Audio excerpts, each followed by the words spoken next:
여기 남편의 직장을 따라 한국까지 오게 된 이탈리아 할머니 베로니카가 있습니다. 잘 알지도 못하는 나라에 가는 게 썩 내키지 않았지만 이번 일만 끝나면 남편도 은퇴하기 때문에 꾹 참고 그를 따라가게 되었는데요. 힘들 것이라 예상했던 한국 생활은 생각보다 괜찮았고 대한민국은 꽤 살기 좋은 나라였습니다. 바로 지금 그녀의 눈에 펼쳐진 광경을 보기 전까진 말입니다. 앨리스, 안 돼. 조심해. 그녀는 친구의 짐을 낚아채려고 손을 뻗는 한국 남자를 저지하기 위해 힘껏 소리칩니다. 그 순간 남자가 휙 뒤를 돌아보면서 그녀를 서늘한 눈빛으로 노려봅니다. 베로니카는 자기도 모르게 다리가 덜덜 떨리는 것이 느껴지는데요. 과연 그녀에겐 무슨 일이 생긴 걸까요? 또 그녀는 이 위험한 상황에서 벗어날 수 있을까요? 함께 이야기 속으로 들어가 보도록 하겠습니다.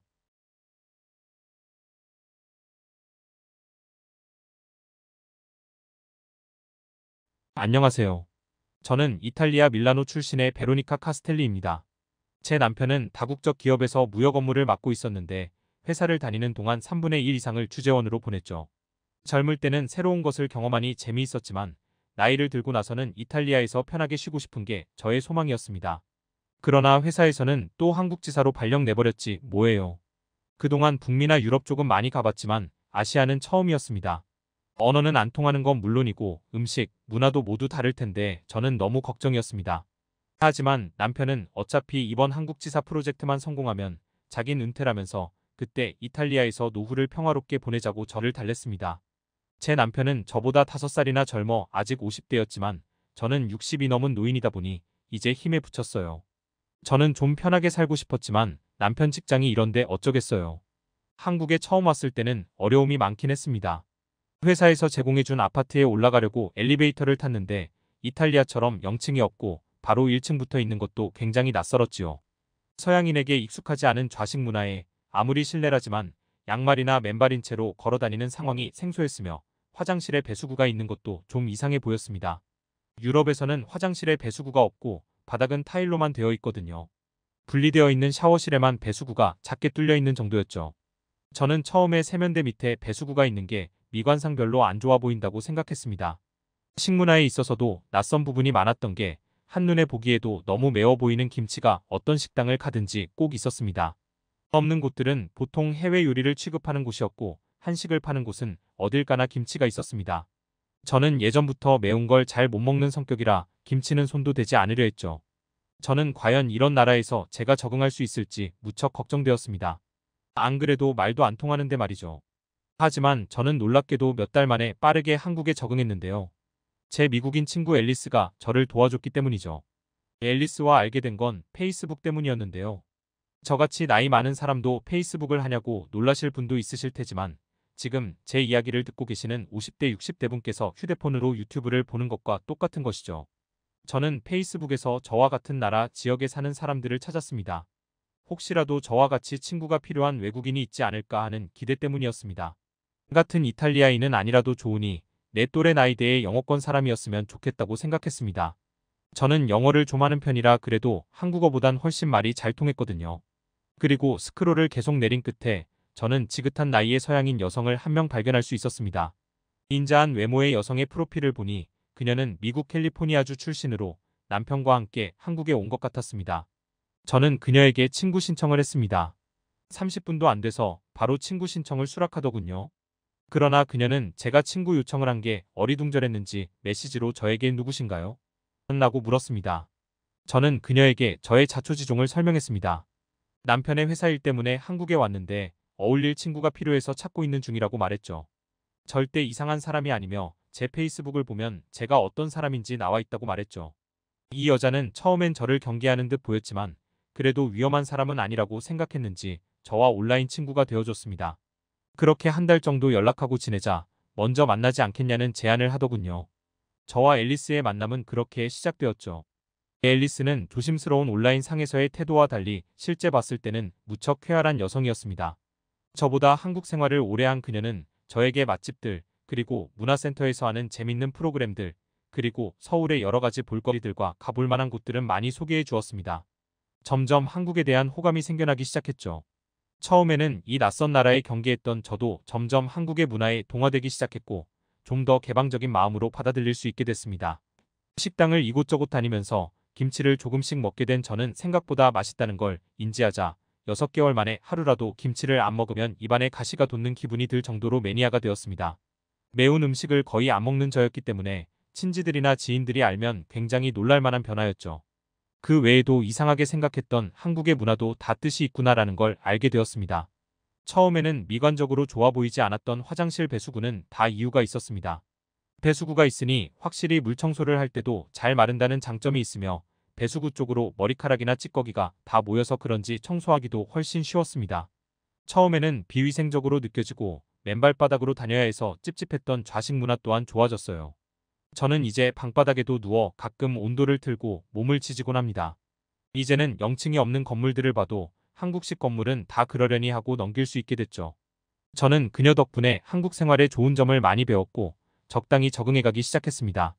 하지만 앨리스에게도 이해할 수 없는 부분은 있었습니다. 바로 너무나도 부주의한 성격이었습니다. 저는 앨리스에게 통화를 하면서 걷거나 가방을 옆으로 메거나 지갑을 손에 들고 다니지 말라고 잔소리했습니다. 아마 앨리스가 제 고향 이탈리아 밀라노에 있었으면 수백 번은 물건을 털렸을 겁니다. 저도 10대 후반에서 20대 초반 시절 부모님이 말을 한참 안 듣던 시절에는 앨리스처럼 저렇게 부주의하게 행동을 했다가 밀라노 소매치기에게 수십 번은 당하곤 했죠. 심지어는 내가 정신 똑바로 차리고 걷고 있어도 일부러 여행객에게 커피를 쏟고는 사과하더니 은근슬쩍 가방이나 지갑 등을 빼가거나 닦아주는 척 도와주더니 귀중품을 훔쳐가는 사람들이 있었습니다.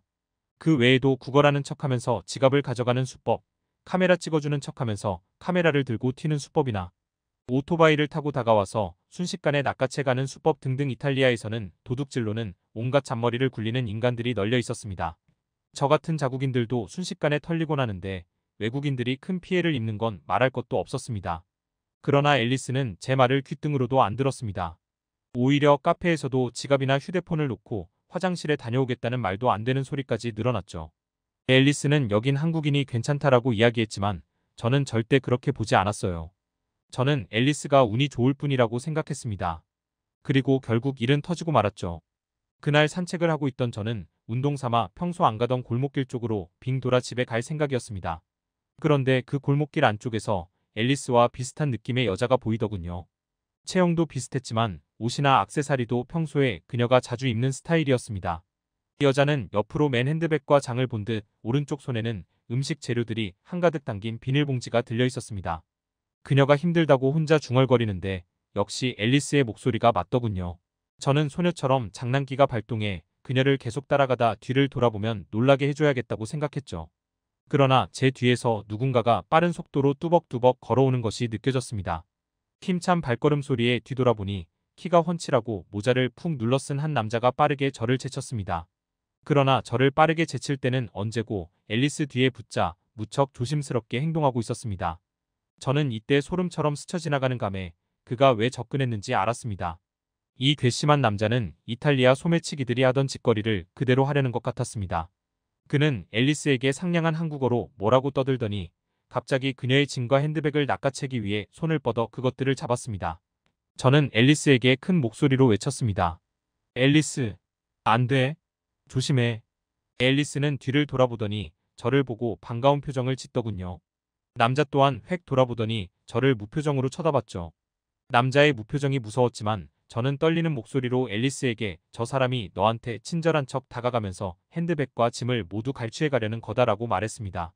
하지만 앨리스는 별로 놀라는 기색이 없었습니다. 오히려 무언가를 오해하는 것 같다고 했죠. 이 사람은 짐을 들어주려고 한 것뿐이라고요. 그러나 이탈리아에서 이미 소매치기범들한테 별별 수법으로 다 당했던 저는 도와준다고 해놓고 물건을 가져가려고 하는 거다라고 말했습니다. 그 옆에 있던 한국 남자가 저희의 영어 대화를 알아들은 건지 갑자기 지갑에서 주섬주섬 주민등록증을 꺼내 턱하니 우리에게 건넸습니다. 짐을 집까지 들어드릴게요. 근데 제가 훔칠까봐 걱정되면 이 주민등록증 있으니 이걸 보고 신고하시면 됩니다. 저는 남자의 자신 있는 태도에 더 이상 뭐라 하지 못했습니다. 그는 앨리스의 집까지 짐을 모두 들어다줬죠. 정말 그는 물건을 훔치려고 한 게 아니라 도와주고 싶어서 접근했던 것뿐이었습니다. 저는 그 청년에게 의심해서 너무 미안하고 부끄럽다고 사과했죠. 그러나 워낙 착한 사람인지 괜찮다고 오해할 수 있다고 이해해 주더군요. 저는 그 뒤로 조금 더 시간이 흐른 뒤에야 왜 앨리스가 그렇게 태평하게 행동하는지 알 수 있었습니다. 대한민국에서는 항상 누군가가 무거운 짐을 들고 있으면 도와주려는 사람들이 많았습니다. 심지어는 저보다 나이 많으신 분들도 짐을 들어주고 싶어 했어요. 그러면서도 카페나 길거리에 있는 물건들은 절대 탐내지 않고 주워봤자 경찰서에 신고하는 것이 전부인 사람들이었죠. 특히나 저에게 의심을 받았어도 기분 나빠하지 않고 침착하게 행동했던 청년의 모습은 아직도 인상 깊습니다. 저는 이탈리아와는 전혀 다르게 길거리에서도 안심하며 다닐 수 있는 한국에 오랜만에 마음의 평화를 느꼈습니다. 어느새 제가 한국에서 지낸 지 2년이 다 되어 가는데요. 1년 뒤 프로젝트가 끝나면 다시 밀라노로 돌아가야 한다고 생각하니 너무 아쉬울 뿐입니다. 만약 다시 이탈리아로 돌아가게 된다고 해도 한국은 꼭 다시 재방문하고 싶은 나라입니다. 선량한 한국 청년을 밀라노의 소매치기들과 똑같은 인간으로 착각했다가 반성한 이탈리아 여성의 이야기 어떻게 보셨나요? 저희는 언제나 재밌고 감동적인 사연을 기다리고 있으니 언제든 제보해주세요. 이상 클립 뉴스였습니다.